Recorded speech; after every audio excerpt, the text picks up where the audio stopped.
Fala meus amigos, estamos começando aqui mais um vídeo do canal, na verdade o último vídeo aqui do ano de 2023, tá? E vamos falar hoje sobre esse livro muito bacana aqui, que é o 11 Astros, tá? O livro do Mahmoud Darwish, que é o poeta principal da Palestina lá, então vocês vão ver que tem muita coisa interessante aqui, inclusive ligadas essas coisas, né? A questão do exílio, né, a guerra lá de 48, na invasão de Israel e tudo mais, enfim, muitas coisas interessantes aqui que a gente vai falar sobre esse livro, tá, no vídeo de hoje. Então, enfim, antes eu deixo para vocês aqui mais uma vez a dica do meu novo livro de poemas, tá, do outro lado de cá, meu terceiro livro de poemas, meu quinto pela Multifoco e o meu nono livro no total.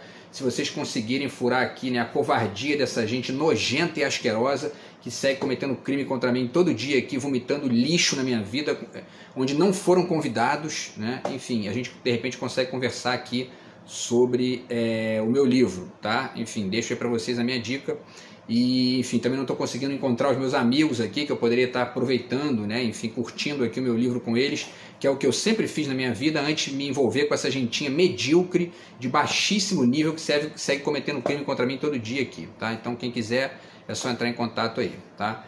E esse final de ano também vale dizer aqui, né? Vale repetir o que eu falei no vídeo anterior, que a gente finalmente chegou aqui na monetização do canal, né? Então imagina se eu não estivesse aturando esses animais, sabotando a minha vida todo dia nos últimos anos aqui, talvez eu já tivesse conseguido até mais coisa aqui, porque o que eles não metem a pata imunda para sabotar, atrapalhar, estragar, sujar, poluir com o lixo que eles são, caminha e chega, vai caminhando, né? O resto na minha vida está tudo parado por culpa desses bandidos asquerosos e covardes e que não aparecem para poder tomar o castiguinho que eles merecem por serem os vermezinhos que eles são. Eu vou até evitar aqui o palavrão, porque o YouTube desmonetiza os canais aqui, né, quando você fala palavrão, mas é o que essa gentinha nojenta merecia se eles aparecessem, se eles botassem o focinho para fora do chiqueiro deles lá para poder encher o meu saco aqui pessoalmente, eles iam tomar o castiguinho que eles merecem. Não fazem porque são isso, covardes, moleques, bandidos, né, e uma série de outras coisas mais aqui que não vem ao caso dizer, tá? Enfim, pessoal, vamos lá, vamos falar então do livro do Mahmoud Darwish, que é o principal poeta, né, da Palestina, e a gente está passando aí por esse problema sério lá na Palestina, que é enfim, a invasão de Israel. Já morreram mais de 20 mil pessoas lá, Israel está cometendo crimes contra a humanidade, é um genocídio que está acontecendo lá. A ONU já fez várias tentativas de paralisar o conflito, de paralisar, na verdade, enfim, né, a invasão, porque não existe nenhum conflito, na verdade, né? Existe aconteceu um fato ali no início, que foi um atentado lá cometido pelo Hamas, e Israel devolveu invadindo a Palestina e está destruindo o país inteiro, né? Está destruindo ali a faixa de Gaza toda, e o curioso é ver como a grande mídia, por exemplo, aqui no Brasil, a mídia de massa, né, noticia quando o exército de Israel consegue encontrar alguma coisa lá na Palestina, encontraram um túnel lá, parece agora, e eles narram como se fosse uma conquista, que eles estão invadindo um outro país, né? Enfim, matando um monte de inocentes, crianças, né? Enfim, estão destruindo hospitais, já atacaram, hospitais da ONU, inclusive, é um negócio inacreditável, assim, né? E essa gente trata isso como se fosse uma coisa normal, ali, como se fosse uma coisa correta, né? Enfim, e tudo isso começou, na verdade, em 1948, a gente já fez vídeo aqui falando sobre isso também. Mostrei para vocês aqui os livros do Edward Said, o discurso do Yasser Arafat na ONU, e, né, os ensinamentos do Noam Chomsky lá sobre o conceito de terrorismo e tudo mais, tudo isso para poder ensinar, né, para poder a gente pensar melhor essa questão e não ficar achando que Israel está meramente ali se vingando ou devolvendo um ataque gratuito, né, do Hamas e dos palestinos.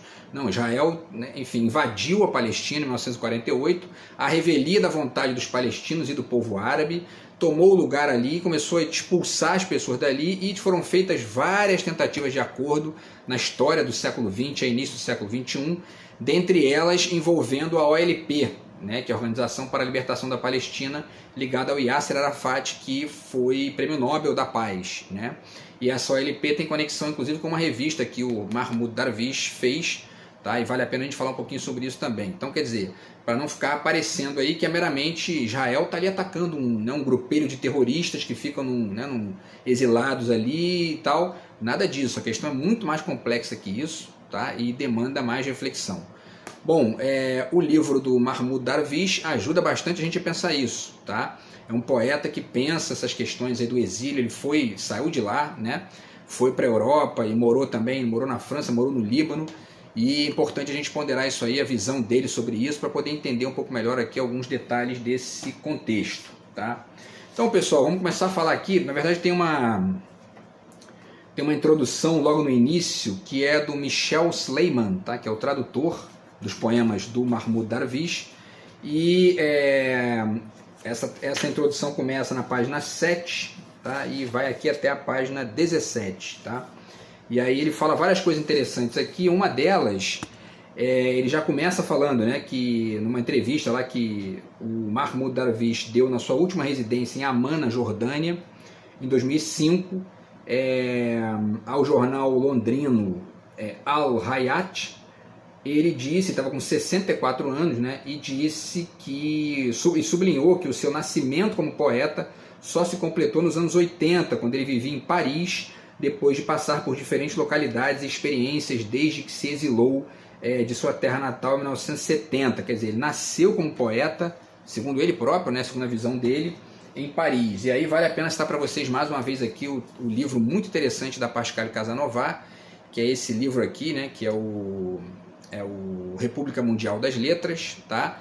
E ela fala bastante sobre isso, quer dizer, sobre como que vários autores que não conseguiam ser compreendidos em sua terra, né, em seu estado natal ali, acabaram buscando exílio em Paris para poder ser compreendidos, para poder ali, enfim, entrar em contato com uma literatura mais ampla, com uma produção mais de vanguarda e tudo mais, para poder entrar no jogo das discussões mais amplas aí, da literatura, da filosofia e tudo mais, tá? Então ela fala aqui do Ciorânia, do filósofo romeno, e tem até um capítulo sobre o Macunaíma também, do Mário de Andrade, que é muito interessante também, tá? E o próprio Oswald de Andrade, o Mário, eles foram para a Europa também, e eles fazem esse mesmo discurso, né? Eles passaram a entender melhor o Brasil depois dessa visita lá à Europa e tudo mais, a Paris especialmente, né? Então, quer dizer, esse livro aqui dialoga bastante com várias coisas que tem ali e ajuda a entender, ajuda a gente a compreender, né? A gente que não é exilado, né? Que fica parecendo que, não, isso aí é uma coisa muito distante da gente, né? E na verdade é interessante a gente ler sobre isso até para compreender o quanto que é complicado, né, a vida para essas pessoas que não conseguem ali, né, enfim, que acabam sendo vítimas da guerra ou e tudo mais. E no caso do Mahmoud Darwish é até pior, né, porque tem alguns autores aqui, né, a maioria dos autores que ela cita aqui, que é o caso do Beckett, do Joyce e do próprio Cioran e de outros autores, quer dizer, eles não foram compreendidos na sua complexidade em sua terra. E aí buscaram Paris para poder exercitar aí essa complexidade mais ampla em outro lugar, um lugar ali um pouco mais vanguardista e tal.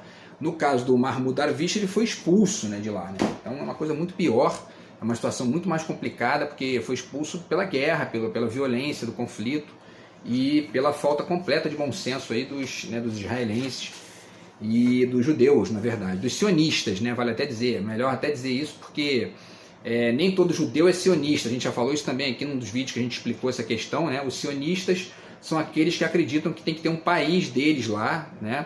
E aí no fundo acaba se configurando como uma espécie de teocracia, porque, né, é um país que tem ali, né, algumas estruturas importantes no sentido da civilização e tudo mais, mas o poder ali gira em torno da religião, né? E eles fazem uma lógica ali violentamente excludente a partir da hegemonia do discurso religioso, que é o dos judeus, tá?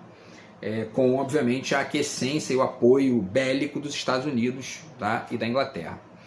Bom, e aí, continuando aqui a introdução do Michel Sleiman, ele diz, né, fora da Palestina, Darwish viveu em grandes centros urbanos, estudou por quase um ano em Moscou, depois morou outros 2 anos no Cairo, que é no Egito, né? E até que finalmente fixou residência mais demorada em Beirute, né, que é a capital do Líbano, tá? Que também passou por uma série de eventos de guerra lá também, né? E na capital libanesa ele editou por anos a revista Assuntos Palestinos, ligada, como eu falei aqui no início, né, à OLP, que é a organização liderada pelo amigo dele, o Yasser Arafat, ganhador do Prêmio Nobel da Paz, palestino, líder da autoridade palestina, além de fundar a revista Al-Carmel, em 1981, de periodicidade trimestral, projeto literário de que se ocupou até o fim da vida. Tá? Alguns meses depois da invasão israelense ao Líbano, tá? Que aconteceu também, né? Em junho de 1982, e do consequente fechamento do escritório da OLP, a permanência de Darwish em Beirute ficou inviável, o que o levou a buscar exílio primeiro em Tunis, que é a capital da Tunísia, né? Que passou a sediar então ao quebrada OLP, e logo mais depois ele foi para Paris. Tá? E aí, pessoal, eu separei alguns trechos rápidos aqui. Tá? Primeiro, na página 8, ele diz que o livro foi escrito, ele, né, que eu digo é o tradutor, né? Ele diz que o livro do Darwish foi escrito basicamente em Paris. Né? Ele diz aqui, são precisamente os escritos parisinos que nos levam ao Darwish de 11 Astros, obra publicada em 1992 pela editora beirutense Al-Avda. Então, o que dá a entender aqui é que ele escreveu esses textos em Paris e publicou no Líbano quando foi para lá. Né? Tá? E aí tem um parágrafo aqui na 8 e na 9 que eu queria ler para vocês, que é muito interessante, que fala justamente dessa questão do roubo da pátria e ao mesmo tempo do exílio. Tá? Ele diz o seguinte, o tema da pátria ocupada e da nação usurpada pelo invasor estrangeiro, o tema do exílio interno de quem se vê desterritorializado dentro do próprio país, ou do exílio de quem se encontra fora da terra natal, o tema do embaralhamento ou mesmo da perda da identidade de quem se encontra exilado ou subtraído de seus direitos à terra e à sua historicização, o tema da percepção dessas estranhezas, enfim, que identificam facilmente um não-judeu que tenha nascido nas terras da Palestina ou que descenda de quem dali se expulsou ou se exilou, tudo isso é o tema de 11 Astros, levado, porém, à universalização, ao tempo e lugar do outro, digamos, dos outros. Né? Então, quer dizer, ele está aqui resumindo o fato de que essa questão do exílio, né, da usurpação da terra dos palestinos ali por Israel, e que foi, né, absorvida de várias formas aqui interessantes na poesia, né, do Mahmoud Darwish, são os temas principais do livro, são as questões mais importantes que ele trata nesse livro aqui. Quer dizer, né, ele fala aqui, né, quando, né, o cara se encontra exilado ou subtraído de seus direitos à terra, né, e a sua historicização, e aí o tema da percepção dessas estranhezas, né? Quer dizer, esse estranhamento muito bizarro que é o sujeito perder a terra natal dele ali. Né? E aí vale repetir aqui o que eu falei para vocês, a gente já discutiu várias vezes aqui, né? Isso remete a a uma fala que tem aqui do Ailton Krenak, que acabou de entrar na Academia Brasileira de Letras, né? A vida não é útil, está aqui, e ele fala justamente aqui na página 77, né? Ele fala: a verdade é que vivemos encurralados e refugiados no nosso próprio território há muito tempo. Né? Quer dizer, esse sentimento que o Darwish estava sentindo ali, de ser expulso da sua terra, né, pelos sionistas judeus, os indígenas de maneira geral no Brasil, o Ailton Krenak está aqui, né, ele está verbalizando isso nesse livro, mas os indígenas de maneira geral sentem isso também. Né? Então é interessante pensar isso aí, refletir. É uma questão que eu, por exemplo, penso isso desde sempre. Né? Sempre tive essa percepção dos marginalizados, dos exilados ali na própria terra, e ao mesmo tempo, enfim, dos próprios indígenas e das pessoas que são... E, na verdade, é isso que leva a gente a ser de esquerda. Né? É isso que faz a gente se identificar com o pensamento de esquerda, porque a gente não se identifica com o opressor. Né? Como tem gente que se identifica ou no nível autoral ou no nível ressentido, que é pior ainda, que vira esses perversinhos nojentos que ficam perturbando a vida dos outros aí. Né? É interessante a gente entender essa questão do sofrimento aí dos exilados e dos marginalizados, porque isso ajuda a gente a ampliar, né, a nossa visão de mundo e a tentar construir um país melhor, uma sociedade melhor e tudo mais. Tá? Quem não é assim gera isso aí, ó, violência, problema, estresse, é uma gente medíocre, é uma gente com a qual eu não me identifico, quero distância dessa gentalha e ainda não consegui, porque são a gentalha que são. Né? Então, quer dizer, voltando aqui, o Ayrton Krenak, então, ele verbaliza aqui esse sentimento ali, né, de exílio na própria terra, tá, que é parecido com as descrições que o Darwish faz aqui no livro dele. Tá? E isso remete também a um texto do Agamben, né, que eu debati isso com vocês aqui também no canal. O Agamben faz aqui uma defesa de que a posição de refugiado deveria ser a posição de todos, é uma ética do futuro aí para ele, e isso tem o seu quê de valia e tem o seu quê de riqueza e tudo mais, até para a gente chegar num ponto de compreender aí a complexidade dessas questões e o fato de que a Terra não resume ninguém, mas já citei para vocês também que o trecho do Mia Couto, né, que fala das linguagens plurais e da língua para se fazer terra e raiz e a língua para se fazer asa e viagem, né? A língua do exilado, e se vocês, né, tiverem aí a satisfação de ler o livro do Darwish, vocês vão ver isso, né? A língua do exilado é aquela língua do cara que está naquela posição de asa e viagem sem a posição de terra mais, né? E não num sentido cosmopolita, extremo e ao mesmo tempo ingênuo, né? Mas no sentido do sofrimento. Então isso é importante pensar isso, porque essa ponderação feita pelo Mia Couto me parece que está um degrau além ali do que o Agamben pondera aqui nesse texto, que não é, obviamente, né, de se desprezar, muito pelo contrário, mas é interessante pensar essas duas coisas juntas aí, porque se você fica só nessa posição que o Agamben está apresentando, você ignora, por exemplo, tudo que o Mahmoud Darwish está descrevendo aqui, tá? E ao mesmo tempo você defende uma posição ingênua, né, que não pode ser vendida para todo mundo no momento que a gente está vivendo essa época, que na verdade isso provavelmente não vai poder ser vendido nunca, porque o local, né, a terra, o lugar onde você nasceu e etc e tal, isso vai sempre ser importante na vida de todo mundo, né? Enfim, então é importante ponderar essas questões aí, e a leitura do Mahmoud Darwish faz a gente entender bem isso. Tá? Ensina isso pra gente, e é legal a gente fazer essas leituras aí articuladas para poder entender esses detalhes, tá? Bom, pessoal, então para finalizar aqui a introdução, tá? Para a gente passar aqui para alguns trechinhos rápidos dos poemas, tá?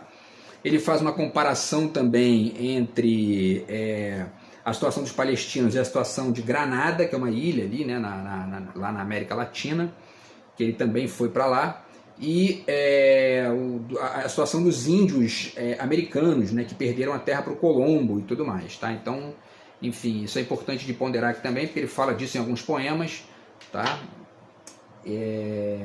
Enfim, ele fala também na página 10 que há um paralelo inevitável, porque a história do povo palestino, judeu e não judeu, é anterior aos judaísmos, cristianismos e islamismos, né? Disse, inclusive, que Jesus era palestino, na verdade, né? Isso é interessante aí pensar isso também.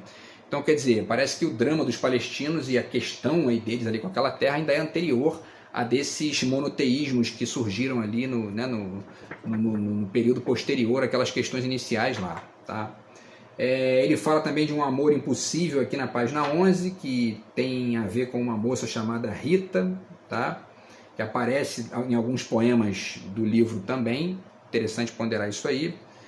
E o que mais aqui para finalizar a introdução? Vamos ver aqui o que eu anotei mais aqui para vocês.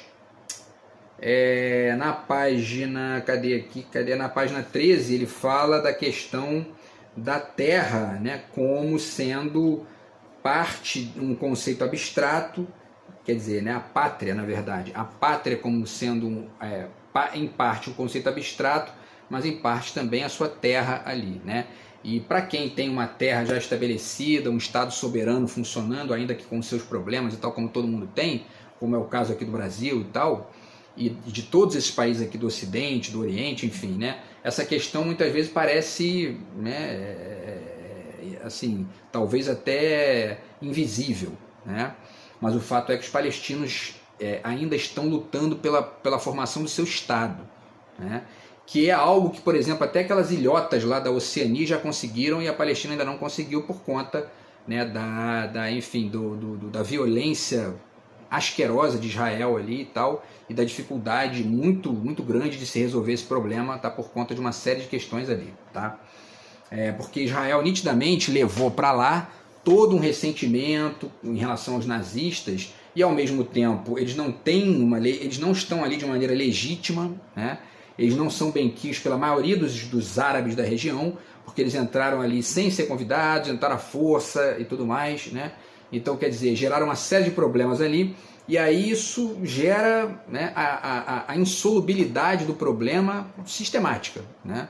A coisa não tem solução porque não se estabelece ali uma síntese razoável. Israel tem que assumir os seus próprios equívocos ali para poder a coisa começar a tentar ser resolvida, né? Bom, e aí ele fala também na 13, né, no finalzinho da 13, na 14, que olhar para o mundo árabe desde Paris, né, esse distanciamento na avaliação do poeta permitiu a ele passar pelo crivo a poesia dos anos anteriores, tá? Ele fala do engajamento da poesia dele também e tudo mais, tá? Então, pessoal, vamos lá, vamos falar aqui dos trechinhos, tá, dos poemas. O melhor trecho, eu acho que está num poema que vai da 77 até 85, tá? É um poema que fala sobre a questão do outono, né, e tudo mais, e a própria questão da guerra também.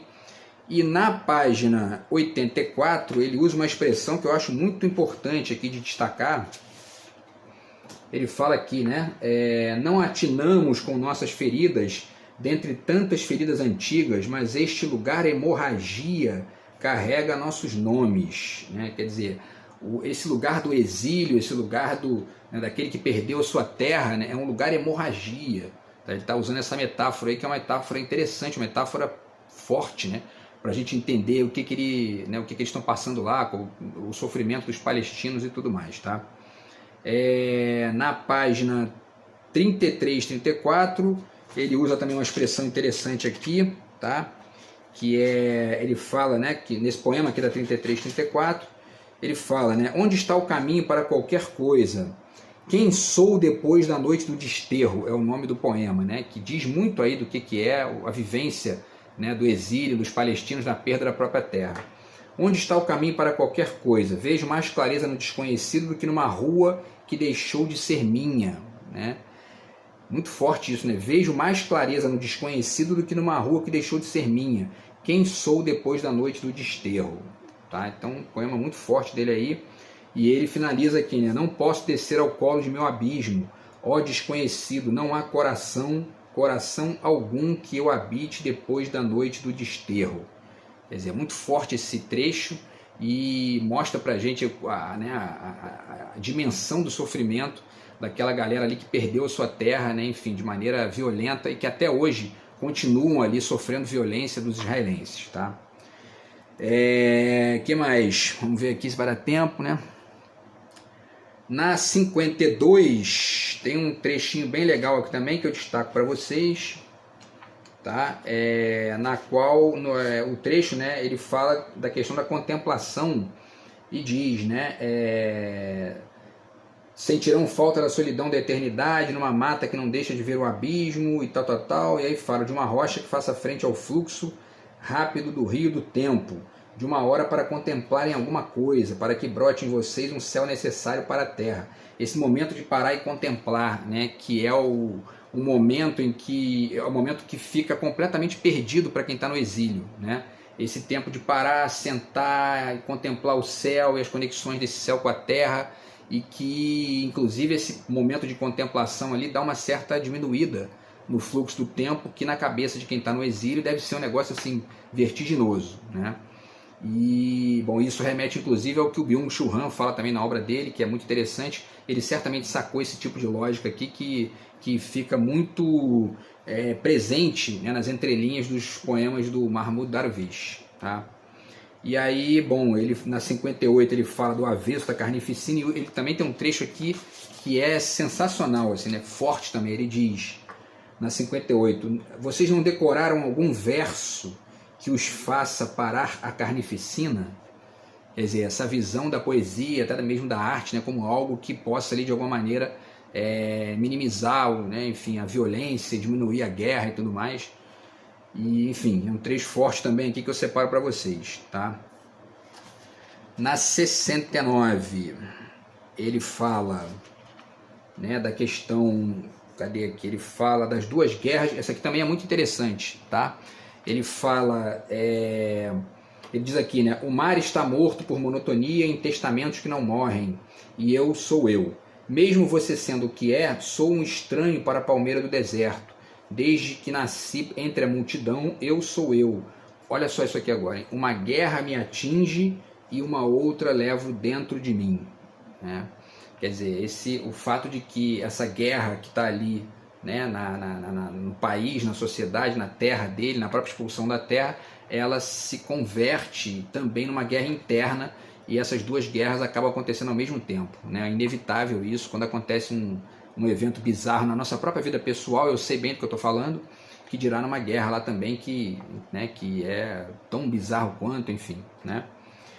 E bom, e aí pessoal, é isso, né? Então esses trechos aqui resumem bem aqui a obra do Mahmoud Darwish, tá? Ele fala aqui na 70 também, né? Agora ilumino no passado o amanhã de meu hoje.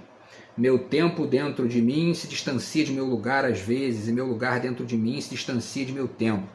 Esse descolamento aí, né, do tempo e do lugar, que são, enfim, são muito presentes na vida de quem sofre esse tipo de coisa aqui, uma guerra, a perda do seu território, tá, e tudo mais. Então, tá aqui mais uma vez, tá, o livro do Mahmoud Darwish, 11 Astros, livro muito bom, muito importante aí, e todo mundo deveria ler esse livro nesse momento que a gente está vivendo aqui agora, porque ajuda a entender o drama dos palestinos, e com certeza cada um vai ter aí as suas conexões pessoais para acrescentar também as suas questões, as suas vivências e até os seus problemas.